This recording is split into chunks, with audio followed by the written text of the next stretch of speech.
RDC, après Suminode, Tshisekedi a convoqué une nouvelle réunion stratégique avec l'Union sacrée de la nation, une plateforme qui soutient le président de la République démocratique du Congo, je cite, Félix Antoine Tshisekedi Tshilombo. Affaire Konsa Mutamba, lettre ouverte adressée également au président de la Cour de cassation. La raison d'État n'est pas un bouclier contre la justice. Scandale à la mairie de Lubumbashi. Joyce Tunda, je ne dirai pas ce qui est écrit, s'impose à la mairie de Lubumbashi sans l'autorisation de Jacquemaine Chabani. Je rappelle qu'il est le VPM de l'intérieur en République démocratique du Congo, en direct de Kinshasa, la capitale de la République démocratique du Congo, sur les antennes des shows TV Batata Bamama Bandeko Batali. Bote Nabino Peboye Malam Nakatia Manaka Nabisio Mukolo Molelo et Bandeli ya Poso et Lamo Uta Mabota. Ma abino, merci Nabakongo Mani Banso Bazwami Nabunagana Ruturu Masisi Goma Bukavu. Vous êtes dans les Congo profonds, c'est ça votre émission. Vous êtes diaspora congolaise, quels que soient les pays, au Bozalikolanda Bisso. Nous sommes de cœur avec vous. Merci pour notre soutien, merci pour la confiance, vos appels, en tout cas vos remarques. Tozalina Katia Kosala Moussala, les 4 espaces linguistiques. Vous êtes très nombreuses. Il y a Kolanda, Parlons Congo. Merci Nabaïbaliko s'abonner massivement à Katia, ma plateforme, la vision sur les réseaux sociaux, Facebook, YouTube, Instagram, TikTok et notre compte Twitter Parlons Congo et Benoît Guélor officiel. Deux invités, Nakatia Manaka Biso Mokolo Malelo. Moko a décliné invitation vers la fin. Dans la réunion politique, il y a une union sacrée. Nicolo, tu vois, il y a des camines et les union sacrée. Botika Fouachi à l'aise à ça, Missala Koya. Congo a mboka munene. Botika moi na maman Mata Sala Missala. Ça c'est très important. RDC Suminode, entre les attentes de la population congolaise et le dialogue inclusif, quelle est la meilleure solution? Voilà. Tozali na mwana Congo, Martino, Planedi, Kajmi. Analyse politique indépendant, clin d'œil à l'opposition. Bonjour Ndeko Benoît ou bonsoir. Salut ceux qui ont débattu, on partager plateau la minute. La personne qui a un mot na balo serrage, balo ateka kita mata, basi alanga kawale apaka juma la personne son mot, maman ateka ndunda matembele. Ndeko langa wuti mo kalio bazonyo ka molanzia biko ka basi bazokuya bikoya koya po banzele zate ka mwene langa tozodinda. Depuis pour la mbula tozali taka kochola la mbula. La personne va mourir de ça, la personne va la la personne va vivre la sécurité, les policiers, les FARDC, va créer des civils inutilement, au lieu de faire. Mais les civils, apparemment, ce sont des civils. Ce sont des civils, mais les civils comme tout est, comme créer de la sécurité. Merci beaucoup. Merci. Il signe sa première participation à Katia émission. Parlons au Congo, il s'appelle Trésor Kalinda. Je rappelle qu'il est l'analyse politique indépendant, clin d'œil au pouvoir Tshisekedi. Mbote Peboye Madame. Mbote Ndeko Guélor, Mbote na mon co-débatteur, Auto Kabulane Mesa Oilelo. Mbote na staff technique nyonso, ya Show TV. Mbote na bakongomani nyonso to bazo se retrouver na Ruchuru, Masisi, Goma, Bunagana, Sake, Bukavu, Mbote na bino, Mbote pe na bato nyonso ba kozali bakuma lamu ya Olanda biso, Mbote na Mukontombolo Fachi Beton, Mbote na yo moko pe Ndeko Guélor. Merci beaucoup puisque vous signez participation na ya liboso na émission na biso. Ce qu'on a qui enseignant au koye na papier ya correction ya gestion à Félix Antoine Tshisekedi. Ba émission sur 10 au PSAE point. Au copé ça y est combien peine à secteur? Bon, je crois c'est précipité dans le copé ça point à la hâte. nakolukana sala na mutu analyse ko présenter mutu ba fait tangible ba réalisation ça dit tout. Il suffit seulement ba pesa yo copie na ye na délibération ba biso sur 10 pesa ye point mais pona cour moko o ya sali bien sur 10 na ko pesa ye 7 sur 10 pona no pesa 10 sur 10 pesa ya on a lingaki na invoquer ba raison oyo ke totali ba réalisation na ye oyo asali na wakoki kosala te na oyo attente ya population ebandaki kozela ponaka moko nakopona moko te eza ebele ba réalisation eza ebele yango pesi 7 mais ponele biso ka moko naponela o moko oyo asali bien oyo peseli 7 diplomatie yango ezana diplomatie eza une intelligence oyo ezokuluwe bato oyo babanda ko sous-estimer ye babanda ko sous-estimer gérance na ye par rapport à la question des guerres à l'est de la République démocratique du Congo. Non, non. Na pesa définition de démocratie comme diplomatie, diplomatie comme telle. Nazo ya. Diplomatie dans le secteur diplomatie ya tata mo. Azo sala mo sur le secteur ni. Diplomatie na minute azo sala na secteur ya paix. Pour la guerre d'agression aux na est la République démocratique. C'est quoi diplomatie wana ezo dépend du ministère. Diplomatie agissante diplomatie dépend du ministère des Affaires étrangères. Oui, madame madame Wagner. Une dame d'affaires oyo ba reconduire en tout cas je suis satisfait. Donc ba ko tshela yo azalaki na madame azalaki na jeunesse wana tokolo bela ngosimo donc na mutu na za ke mama Kaikwamba na lobite ke abela mais mukolo santé ko ningana bazui madame azalaki na jeunesse babi kendo représenter Kaikwamba na ce qui va organiser forum ce qui conférence kona je crois que c'est une dame qui s'explique bien c'est qui encore le nom Madame Noëlla. Noëlla. Babi kendo représenter Madame Kaikwamba na séminaire moko soki nini face à Macron, Trump ainsi de suite. Bon, elle doit s'expliquer quand même puisque quand Fatia tindi c'est-à-dire à tomboli jeunesse, yango batindi na affaires étrangères non, ndeko c'est une dame. Elle a fait de bonnes études. Qui? Mais Noëlla. Elle a fait de bonnes études. Premier ministre de Kagame devant Macron devant. Macron, je ne sais pas. Tant aux autres bakeno ceux qui se retrouvé liboso à Macron et à Kosolo là. C'est une personne à Kosolo là. Non non, c'est comme si façon le belli comme si le roi va placer wana bon. Non non, on a le qui a s'expliquer puisqu'à Macron il y a un batindi en affaires étrangères à Matissa Soussou. En tant que journaliste, devant Macron, elle va s'exprimer. Et puis elle va bien exécuter sa mission. Merci beaucoup. La mission qui. Elle a quelle mission, la dame Noëlla? Non, tâche tango titulaire ne akozalate ezana batasho ba confier oyo keno kendo sala boy accomplir. Merci.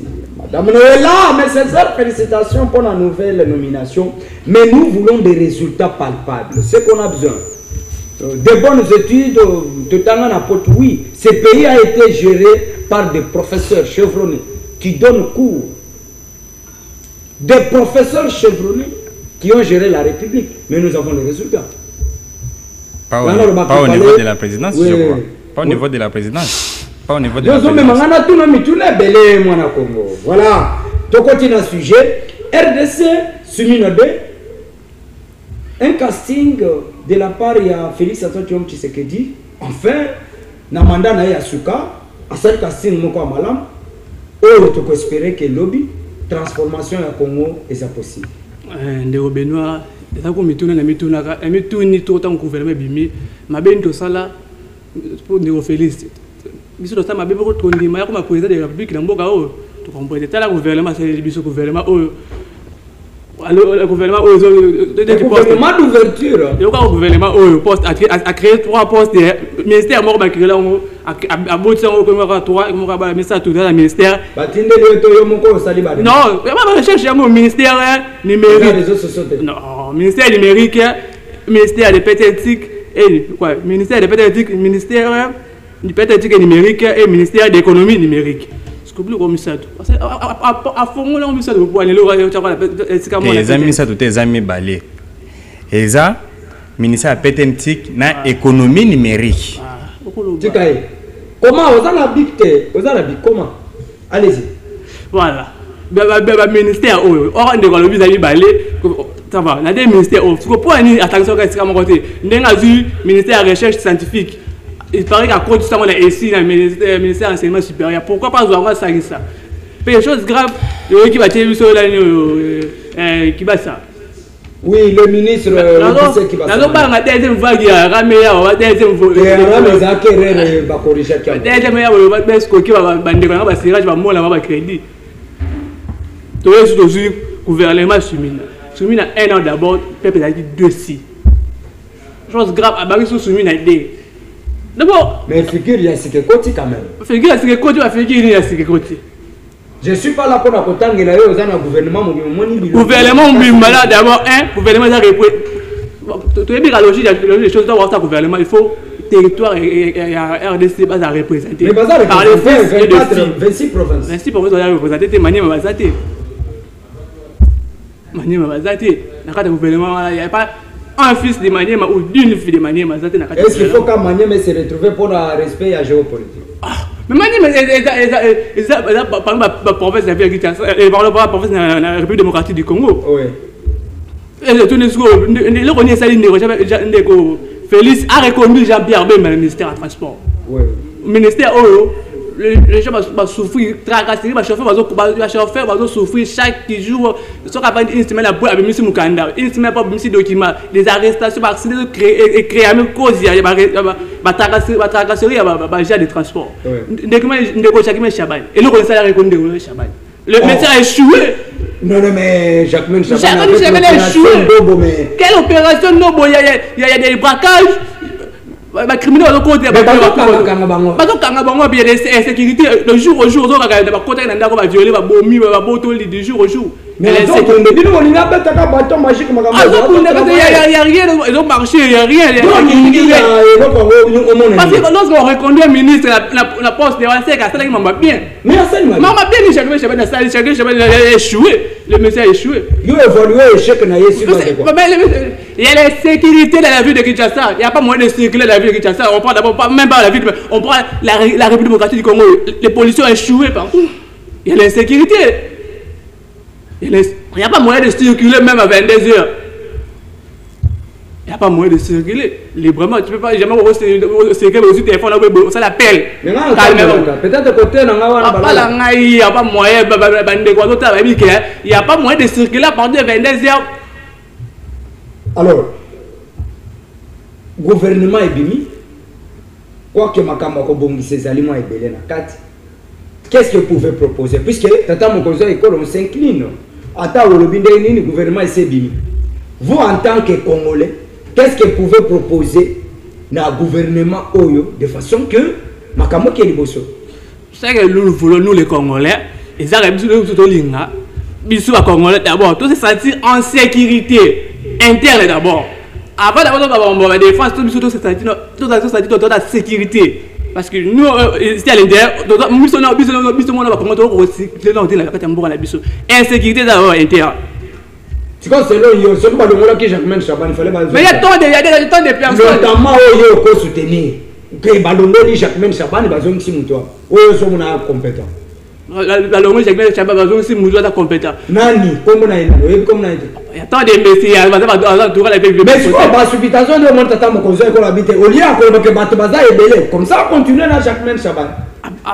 Papa, ce monsieur a échoué, à part besoin du ministère de la Défense. Pourquoi de reconnaître encore Guy Madiavite? Excellence, Madame Vite Kabongo. Guy Madiavite a reconnu la finance. Et pendant la défense. La défense. il a quoi fait? Il a soumis à 1. Est-ce qu'on a investigué Kuna Kotal Kassale l'autre côté? L'autre côté défense 0, c'est une défense. Il y a 0 on salang sur base de quel élément? Attends, tout le monde bilan et défense quel élément? Donc ça, il y a au moins les territoires occupés par les rebelles.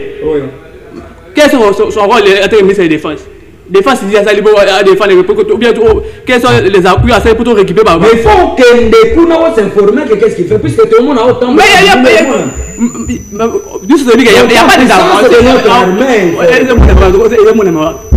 des défense, ils ont mon il va avancer, mais ça t'est. D'abord, on dit, bon, avancer, mais ça t'est. Chité. Chité, dans le tour, les sous-filets au moins, quand il y a ministre de la Jeunesse. Ministre de la Jeunesse. Non, c'est qui encore? Grâce Coutinho. Coutinho, c'est ça, Coutinho. Voilà. Il y a ça la politique. Cette fois-ci, quand même, la politique de temps pour causer l'école a puisé en dehors de la politique. Ça, c'est très bien.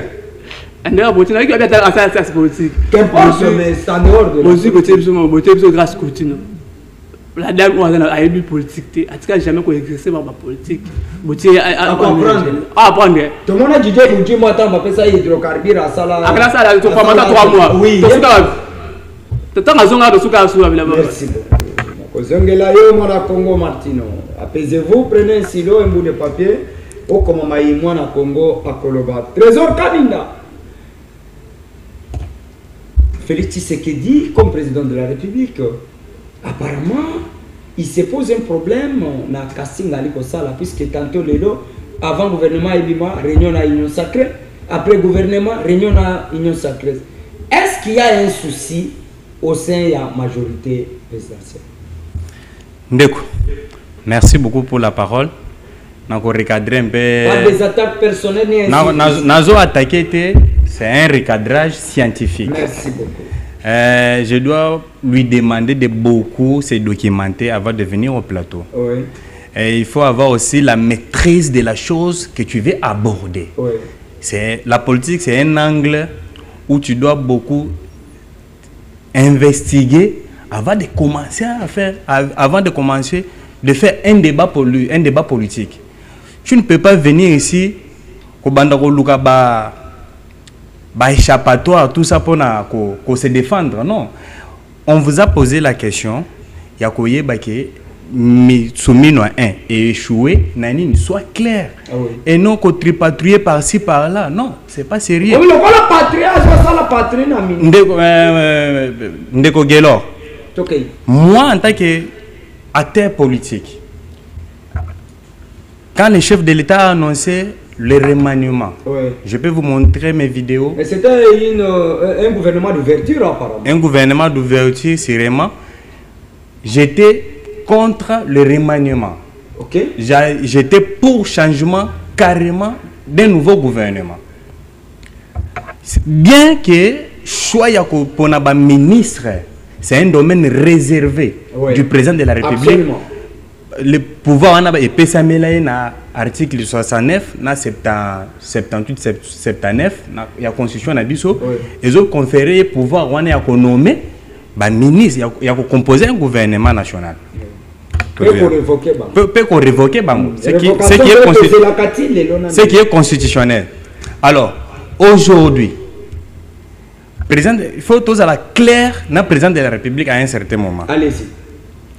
Vous savez, le président de la République a zongé ici bateau au Nyonso. Cela veut dire que non, pour le bilan ya bateau au Nyonso, pour le président de la République, bateau yo, bien. Ça, c'est pour le président de la République. C'est pas pour la nation. C'est lui le premier citoyen à part Dieu, c'est qui. Oui, c'est lui le premier citoyen à part Dieu. Mais c'est nous qui vivons au quotidien avec le petit peuple. Ah oui. Il n'y a pas vivre un petit peuple. À quoi tu as rappelé? Allez-y. Est-ce que vous avez Zigida? Vous comprenez? Oui. Kozongi c'est la biso bateau casting ya Soumino Ade. Personnellement, je ne suis pas partant. Naza pourté. En dehors, hormis quelques visages au baza au bakoti entre autres entre Ndeko Eliezer Ntambwe. On a nos Kambate.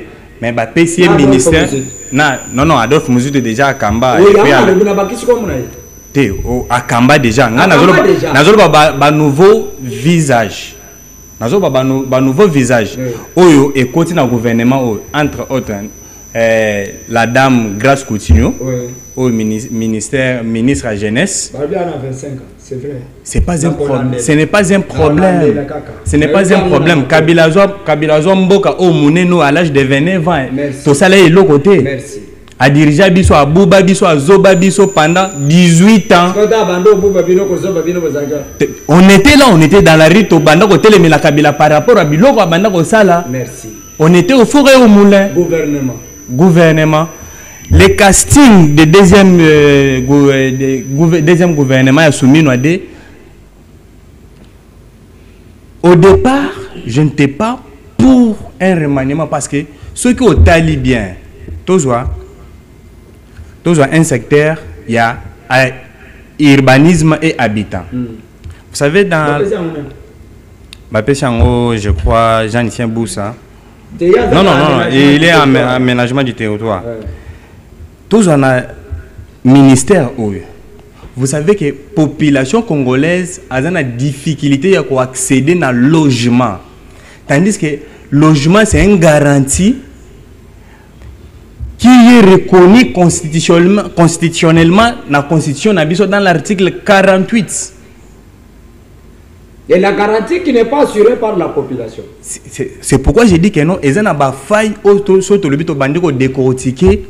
Et belé par rapport à que bateau bazaki na soumis no un balingaki bazonga te. Mais ça dit tata Mokonza Ekolo a constaté que basali musala malamu ya au départ na lobi que non le quoi président de la République a zongi si bango. Pour lui donc pour lui musala na bango il est satisfait na bilan ya bateau bazaki na gouvernement soumis no. Absolument. La plupart va remercier pour la reconduction. Bon, on connaît les politiciens. Mais Tata Mokonza Ekolo a opté pour un remaniement. Quelle est la vraie motivation? La vraie motivation maintenant, moi, je me base maintenant sur les nouveaux visages. Allez-y. Nako se baser vraiment sur les nouveaux visages parce que bateau nous tout basali na soumino tout le monde déjà ba limite na bango. Excepté Jean-Pierre Liaou de la fonction publique. Excepté Jean-Pierre Liaou, excepté Madame non. Ne parlez pas d'un éternel ministre. Non. En tout cas, c'est vous qui citez les noms. C'est vous. Ne citez pas. Laissez-moi citer les noms que moi je vois que non. Oyo. Balongo bani ko reconduire bango ndenge tata Mokonza Mboka a reconduire bango asali lo wa malam par rapport à misana bango to moni sur le terrain. Madame la première ministre baza belé o basa msa malam wana yo mutolobi ezama na ba élément ngai nazo contredire na ngai yote mais wana moi j'ai fait mes analyses par rapport à que je vis au quotidien avec les petits peuples. Namon ndenge bazo vivre, namon ndenge bazo souffrir aujourd'hui. Na utu ko yebiso likambuya. Oshite par là. Na utu ko yebiso likambuya accès na logement. C'est tout un problème. Aujourd'hui l'État na biso atongi banda côté pona batu ba fanda. Et aujourd'hui c'est catastrophique dans le secteur wana ko accéder na un logement digne d'un Congo. Mais ils ont la batou. Ceux qui ont monnaie inondation et yé batou balongoli batou na batou bandako vivre na bandaku baye na bango bavandisi bango na stade de Mati et puis na stade de Tarafa. Mais na bandako eza bandako VIP bandako eza kuna te preuve otalaki ba pesa ki bango ba matela au moins qui bayi ba matela nyonso parce que quand ba signé ba sinistré non à un certain moment ça donne de la colère parce que à telle place à banda là l'État a coquille ko empêcher ba catastrophe naturelle ça arrive à coquille ko empêcher catastrophe naturelle à se retrouver que non à comme là na belle étoile face à cette situation. Il peut s'énerver. Merci beaucoup. Alors, la motivation vient d'où? Il y a pour soutenir Félix, quelle question Makambo ou tout décrit. La motivation vient na bravoure naie. Ou à ça qu'on prouver. tout d'abord pour nous ramener la paix définitive. Ah bon?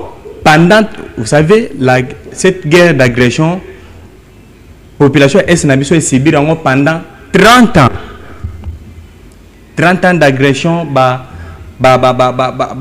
mabote kabwani, famille kabwani, koufi. Pour les intérêts personnels, il y a un individu qui est Kagame. Et aujourd'hui, nous voyons un d'une fils de la République, Félix Antoine Tshisekedi Tshilombo, qui se bat pour ramener la paix. Un monsieur comme ça, malgré le secteur on doit les soutenir tout d'abord pour ramener Kimia Namboka Nabiso. Entre autres, aujourd'hui, je vois un monsieur qui est nommé dans ce gouvernement ici. Je me rappelle, à propos, le monsieur avait parlé. Tshisekedi a dirigé bien parce qu'on va créer l'insécurité, on va créer le chaos. Merci. Mais voir un tel monsieur, le sous dans le gouvernement, je suis étonné, dans le que non, en tout cas, Congolais, a plus que Satan. Merci beaucoup. En direct de Kinshasa, la capitale de la République démocratique du Congo, sur les antennes de Show TV. Voilà, tu as dit Kokoba na Masolo, Matali, Congo, Mukolo Malelo. Moi, la Congo, dialogue, n'a attente de la population. Qu'est-ce que vous pouvez privilégier? Ouais, avant le bas, non, tout le monde, on a vu, avant qu'on les gagne, débat, il faut qu'on se ressourcer. Alors, qu'on se ressourcer plutôt que se ressourcer dans la documentation, tout comme ça. Mais tout le monde, avant de Congo, tout le monde, parmi le temps, soumis à où tu as dirigé plusieurs somoniques, le gouvernement a échoué, c'est pas pour ébeler. Donc, on n'a pas de transport, sécurité intérieure, sécurité, défense, encore. Il y a presque la majorité avec le ministère échoué. Donc, sur l'aménagement du territoire, où le ministre Guilon. Mais quand tu parles d'aménagement du territoire, tu as la roca des alliés, les gens peuvent circuler de Mongafula vers aéroport. Non, mais il ne peut pas avancer les inepties. Il ne peut pas avancer les inepties ici. Il ne peut pas m'assurer. S'il vous plaît,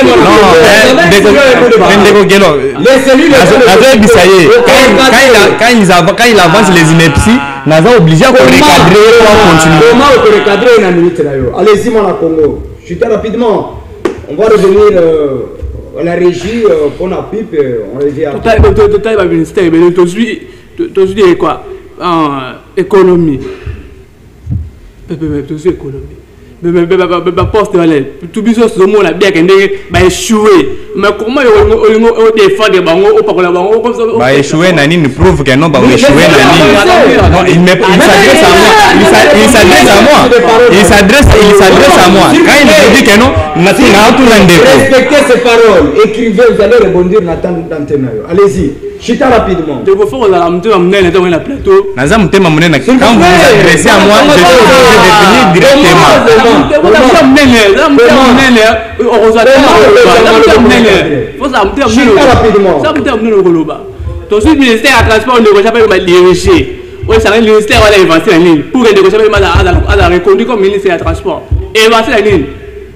Il y a des agents sur le terrain non reconnus dans le ministère. Il y a des agents qui sont sur le terrain non reconnus dans le ministère pour tracasser le chauffeur moto. Dans le ministère intérieur, il y a des policiers qui imagine un policier qui a un chauffeur à moto, on roule chez les moyens policiers qui ont un chauffeur à moto. Nous allons rouler des années. En tout cas, derrière, voilà, quand il y a ma paix là, ils ont boulé, mais tu as dit qu'il y a un boulevard. Boulevard, on va voir un chauffeur à moto, mais il y a un boulevard. Dialogue et attente de la population. Dialogue, c'est bien de faire dialogue. Dialogue, parce que quand le gouvernement il faut rater dialoguer. Parce que le dialogue, tu reçois piste de solutions. Parce que la piste de solutions, parce que nous avons la problématique, on a la solution là. On sait que le peuple a se retrouvé bien à soi, il m'a payé. À la diplomatie, j'ai senti la paix durable. Parce que paix durable, on a battu par 2028 sur le paix durable de Congo la Congo. Pour parler à la paix durable. Ils ont fait des marches de gauche à droite, paix à rater, paix en haut, Vous attendez le père, on fait ça, ok, le père, c'est ma Félix. Merci beaucoup, Mara Congo. Nous avons une régie pour un laps du temps et on revient à l'antenne. Toujours Nayom, puisque au tu énuméré tableau un peu sombre, mais nakati ya mana cannabis mingi to sengaka au proposé. Quoi que tata mon cousin ko les le papa ake ko linga. On peut se rendre compte que oh papa lingi aza collègue na yo ya classe. Mais papa a poni ko azala maman na yo. Vous devez vous soumettre puisque les ali bolingo papa. Le président a déjà opéré les choix. Alors, qu'est-ce qu'il pouvait proposer à ce moment pour que bayo ba outil kokota gouvernement c'est kana ba o bazar reconduit na ba o ba bouger ba on ba fonction ya kala ba porter quand même solution pour la difficulté à peuple congolais. Avant la côte, avant la place de celle-là, la liste de négocier par la Carabiso, réduction à prix. C'est le président de la République qui mérite du respect. Ok, le président fait tirer la Carabiso. C'est ça le respect. À la Carabiso, il y a le quitter la gouvernement, la Carabiso qui a bloqué quitter le marché, mais le bloqué au Matara, poser au Matara. Le mot de la tomate, comme la minute, c'est au Matara, comme Matara, poser au Matara. C'est ce carton, il y a sauce comme ça, $10. Et ça $10, hein, pas maman, pas Kenda. Voilà, mon Dieu, ça y est, ça y est, à part sa proposition, c'est que nous voulons, et on demande à M. Félix, par le président Félix, c'est la même, M. Félix, le président Félix, d'être strict, vu le gouvernement sali. Parce que, vu le besoin de choix, comme on reconduit les mêmes personnes, comme on a évité ça, récompense, ceux qui ont évité le ministre renommé, grâce à la paix stricte du gouvernement, parce que quand tu as les gouvernement insoumis il y avait des détournements. Tant les détournements, qu'est-ce que l'État a dit piller, le niveau il y a aussi relaté. Nous les Congolais on n'a pas bénéficié.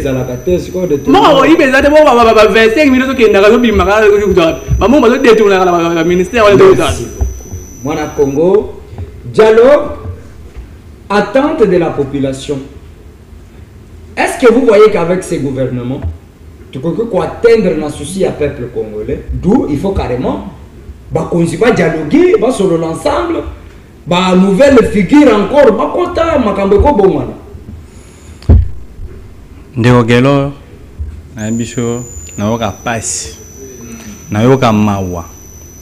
Comme on a jeune, Azo Koka, ko énumérer na noté ba méfait ya gouvernement soumis non mais ndegona en face Martino il est incapable ya prouver na population congolaise ba méfait ya ancien gouvernement où ils ont kende na retomber.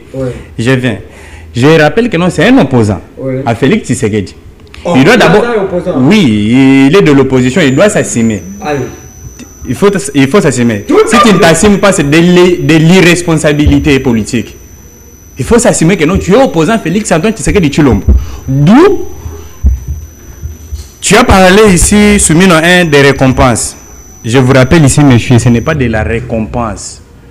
J'ai bien parlé. Félix Antoine Tshisekedi Tshilombo soit ici équipe OU. Et puis à Sali Bango, permutation, parce que pour moi j'appelle ça de la permutation.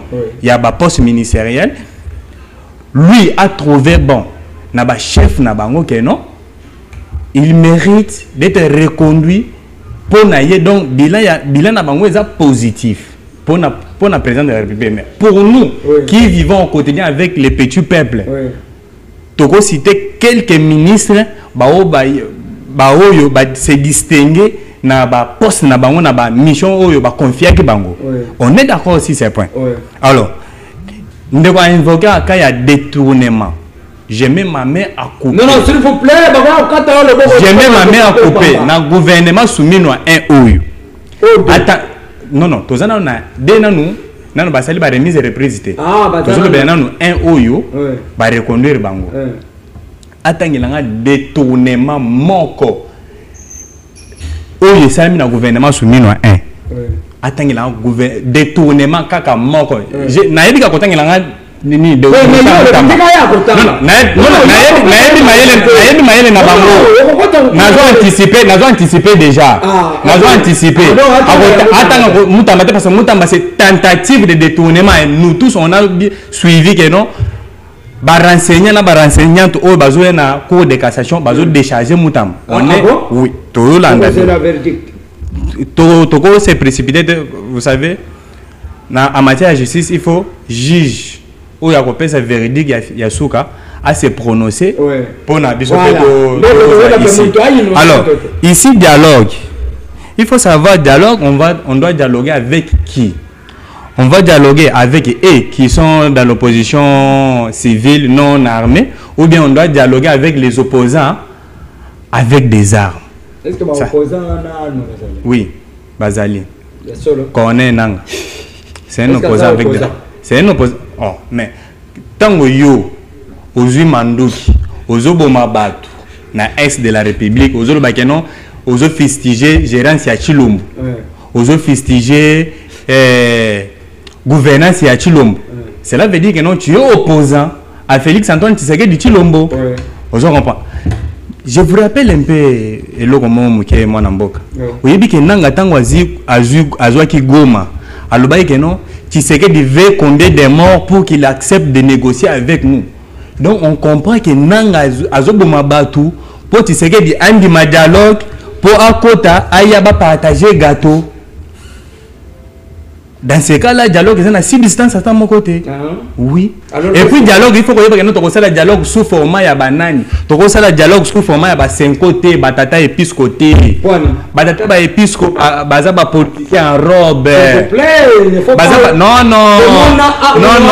Ne me dis pas que non un prêtre risque à kokendena Ukraine kokendo ko vanter Poutine na Russie. Ou soit un prêtre ukrainien avant qu'il ne vante Kabila Atali amoni muntu akopesa bokosité na autant en place à pécité.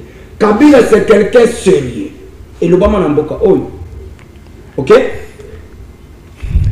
C'est le ko oyo o babunda tant lui de pesa zaka na opposition. C'est le même. La même c'est le quoi qualifier le régime de Kabila que les médiocres dégagent. Et bien là, on a tiré na bango. Mais aujourd'hui, bango na kata kosala kaka musala ba mesana kosala. Mais pourquoi vous n'endossez pas? Ndeko, yo za grand journaliste. Il faut que yeba kosala là.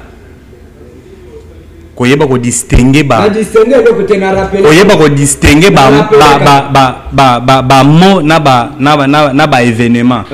Kabila a pesa pouvoir té. Tozana manière, il y a la démocratie. Tozana manière par lesquelles nazoya. Tozana manière oyo muto accédera na pouvoir na mboka na biso. Muto accédera na pouvoir na mboka na biso par la voie des élections. Muto akosa botika totika kokosa ba congolais que non Kabila pesa Félix Antoine Tshisekedi Tshilombo pouvoir non.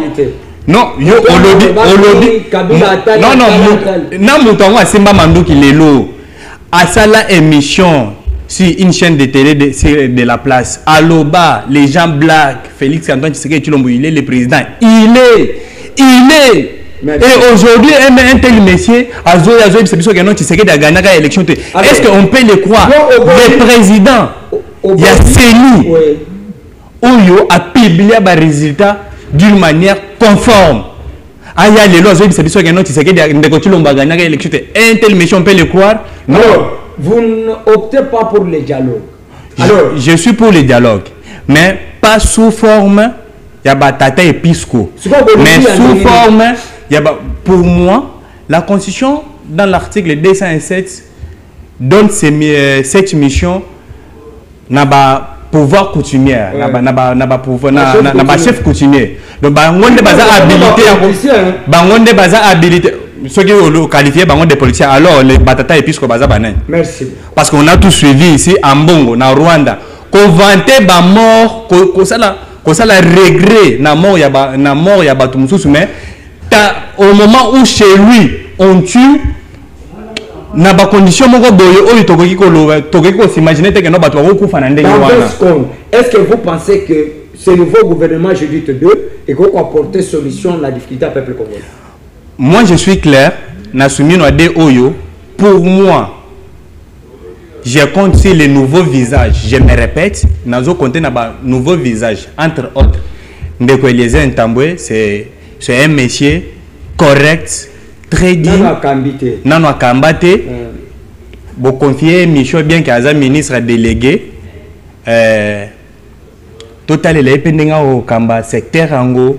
Total à la fin du mandat. Merci beaucoup. En direct de Kinshasa, la capitale de la République démocratique du Congo, sur les antennes de Show TV, na Manakanabino, parlons au Congo, Ezali Koloba, au Congo, numéro Nabiso Ezali, Nase, ya étant de Ike, beaucoup m'appellent Benda, Dengue Mesana Kosala, merci Nabaïka, Baliko s'abonner massivement à la chaîne YouTube Nabiso, parlons Congo TV officiel. Tozali et le Monabino, Kokoba, c'est Kokoba. Mon Congo, parlons de cette question de détournement. Ça, on doit être très patriote. Comment bon époque Kolumwa na banque? Le but que ils ont détourné. Et vu avion et que y poto yango moko. Et que y commission de la dépense et mission et mis tombé l'inda. Mais nous avons le but que Haïti, Bassambisier, Bakatelier et tout, après quelques jours, Aza innocent. Bazali Colombie, c'est moi na bato Félix Tshisekedi, na confiance à lui qu'on peut s'abattre. Tout dans ces pays, il n'y a pas de détournement. Ndeko Benoît, il y a des gens passe tant de heures pour nous. Comme ça va tout le monde boire et l'objet c'est bien que les abonnés au moins les locaux là le baromètre fois l'union sacrée en général on a des caractères généraux et caractères ça c'est d'abord un mensonge non respect à parole attends non respect à parole mensonge tu pas t'attendre à ingratitude sans oublier qu'il dépense au ballon pouvoir mais y compris le président Félix Tshisekedi mensonge je dis les gars il me traite de on peut retirer. Non. Il va retirer. Il a retiré. Non, à retirer. La police du débat. Les cellules de je n'ai pas menti, à retirer. Vous êtes de l'Union sacrée? Je suis de l'Union sacrée. Voilà, à ce moment-là, s'il vous plaît. Pour s'atteindre en contre l'Union sacrée, qu'il avance. Il doit retirer. Allez-y, c'est moi qui vais demander qu'il le retire. Allez-y. Ok, on va assumer qu'il y a l'Union sacrée. Ok, je retire. Allez-y. Mais l'ingratitude est condamnable. Comment c'est quoi ou bien catholique ou de côté là comme ça vous avez la cime là on attend la Kabila les gens on va bien la bino bon bien les politiciens en robe contexte c'est différent comment on attend la Kabila on a un thème bantu valeur c'est la même chose que l'attend bien Félix c'est anti valeur on va monique on va zolo c'est la contexte est différent bon pas besoin contre les anti valeurs mauvaise gestion c'est le même l'attend la Kabila pour le mauvaise gestion n'attend la Kabila yo mona prêtre moko ta Rwanda n'attend la Kabila mona prêtre moko ta kenda Rwanda ko vanter ba mort ya Rwanda. Laissez-le avancer. Et aujourd'hui, s'il vous plaît, aujourd'hui on sent la haine vis-à-vis d'un chef d'État. Non, mais quand tu racontes les universités, je ne peux pas vous laisser. Non, il y a des fois, mais la maille, moi je suis à l'aise, moi je réplique. Comment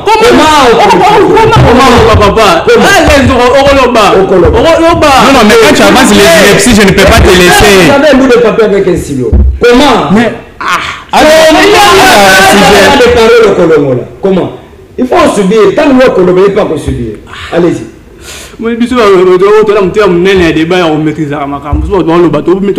Allez-y, chitez par là.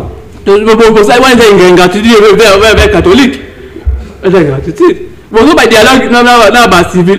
Le dialogue de ça, civil, soit civil. Mais il y a des opposants, pourquoi pas c'est ça, il y a un parce que n'a pas opposition politique, opposition militaire politique, et quand tu as dans les militaire, opposition politique militaire. S'il vous plaît, laissez-moi conclure déjà.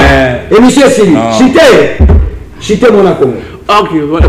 On va détournement. Je préfère rajouter les ressources parce que lorsque on m'a fait la preuve, on a réuni la preuve, on réunit tout à l'heure, donc c'était le bateau va détourner la soumis à 1. On réunit ma preuve parce que en toi lorsque tu parles, toi lorsque on les fait pour la preuve parce que lorsque tu doutes, la doute profite à l'acquisition. Merci beaucoup. J'ai pas voté. J'étais rapidement. Question tout le monde bon le et que tu inda. Oui. C'est bien que bon zaki les deux. Autant des gens aussi bon wana. Au sel caisse au sel par compte bancaire mususu. Au sel compte bancaire mususu. Nana doit non. Au sel ngale sekindele pour ça. Au fond la compte bancaire pour bon wale kende. Et la vie, la compte, c'est déjà une fonction. Merci beaucoup. Nana Congo, ça sera votre dernier mot puisque l'émission est comme déjà dans ce cas. Pensez-vous que notre régime, il a fait Tshisekedi, depuis qu'il a pris le bâton de commandement, Bazali Kotungi Saye, détournement, Tony Koyo na Bazuzi, mais nous sommes tous va détourner et mon anakati. Bon, il y a un moment où ils vont les commissions de la villa na Poto et Tchemba tout, mais bateau baza accusé à un certain moment, Babimi ba innocent. Est-ce que vous pensez que dans ce pays il y a des détournements? Ndeko Benoît na Bisayo, vous savez en droit il y a ce qu'on appelle actori incumbi probatio. Les preuves incombe à celui qui allègue les faits. Ozoyoka. Ndeko azo avancer, azo léguer ba faire que non, na soumis no 1 il y a eu des détournements. Mais à ce que moi je sache, na soumis no 1 il y a qu'un seul dossier où il y a mutamba obison toza na kati ya Rolanda. Et puis un projet bidon que je n'encourage pas, projet il y a 44 millions, partenariat et sponsoring entre FC Barcelone et la République démocratique du Congo pour la visibilité. Voilà, je ne suis pas d'accord. Non, il n'y a pas question de citer.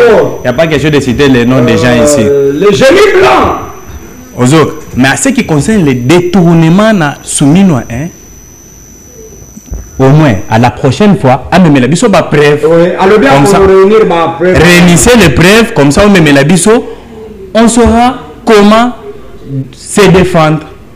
Merci beaucoup. Nagochité, sa pasteur Kabundu Wale Sambote. En tout cas, c'est un père qui est bien. Il est le ministre de la défense du gouvernement de Jésus-Christ. Hier, je l'ai croisé. Après ça, il na musika. Ayambaki, non, c'est un monsieur vraiment généreux. C'est un monsieur. Merci beaucoup. Merci na bande commence balandi biso mukuru malelo to yambaki na tina na bino. Mwana Congo Trésor Kanina, je rappelle qu'il est l'analyste politique indépendant pro au pouvoir ainsi que Martino Plamedi Tajmir, lui un coup d'œil à l'opposition. Merci. Na mwana Congo papi o asimbaki Massine et puis Simaya Bilili tozaki na mwana Congo Jonathan. Merci na DT H. Kapengel et toutes les personnes qui font le meilleur des choses sur Show TV, la rediffusion à partir de 23h sur la même chaîne. Merci, à très bientôt.